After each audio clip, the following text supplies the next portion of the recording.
And welcome back to NOS Performance Keys to the Race. I'm Bassmasters, sitting with Kyle Busch talking about Kansas. Yep. Looks like Chicagoland, but it's less grippy than Chicagoland, or what's the difference? Kansas, it's a little bit flatter, a little less grip. You know, when we run there during the daytime and everything, it feels like less grip as well too. So certainly it's a neat racetrack because you can run bottom to the top. You can run and use all the racetrack and use the wall and everything. So you don't want to use the wall. You want to use up the racetrack to the wall. Like Carl at one time, right? Bonsai into the corner. Yeah, the bonsai through there. That was fun. That was cool to watch. I don't want to do that though. You know, but Kansas is a place where, you know, you've got to be careful of the seams.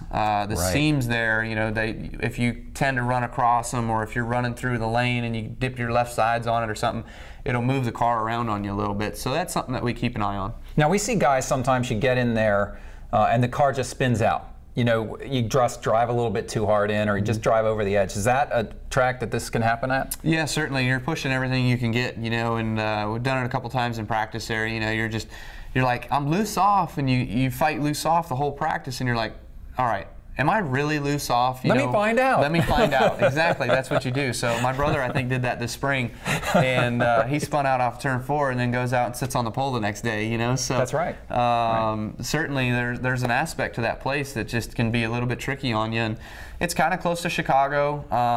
You know, does have a little less grip, does have less banking, so there's going to be some changes in your setup that you're going to work through from Chicago. Now, obviously, the aerodynamic tracks, the bigger tracks, aerodynamics playing a big role. What's the sensation of catching a guy and then you got to pass him? It seems like a whole nother level of difficulty there to get by a guy, even though you're faster than him, all things being equal. It is. It is. Kansas is one of those places like Chicago. You know, it's kind of hard to pass, but you like to use more of the racetrack. You know, you don't want to set up your car for the bottom or for the top. You know, you've definitely got to have a car that can move around. So when you're running a guy down and you get to him and you've been running the bottom of the racetrack and then he's in front of you there, you think, okay, how do I pass him now? Well, I need to move to the top. Well, when you move to the top, do you slow down or do you pick up time? You've really got to be careful of making sure you're not overdriving the entry of the corner and getting into the wall, because then it's going to hurt you. But you can't underdrive it so bad that then you get the car turned too much in the center. Now you're loose off, you know, so it's a big balancing act there. Do you try to catch him at any particular spot? Are you timing where you're catching him to try to pass him? It's too hard to do at 1.5 miles. You know, you can do that at a short track or a road course or stuff like that, but you know, a place like 1.5 miles like Kansas, as soon as you get there and you get within 3 car lengths, you feel like you stall out and you're like, damn, how do I get by this guy? You know, and you get frustrated, and then you start falling away from him because you're pushing your car too hard.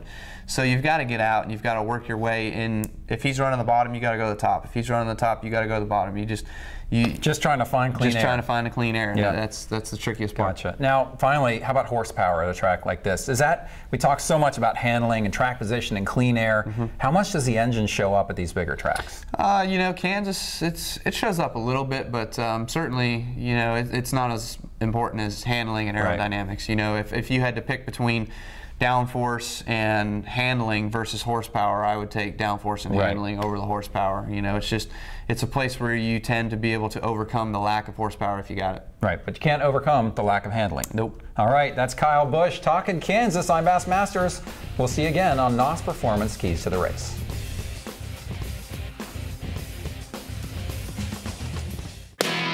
Rowdy.com. Say it like it is. Say what like it is? Rowdy.com.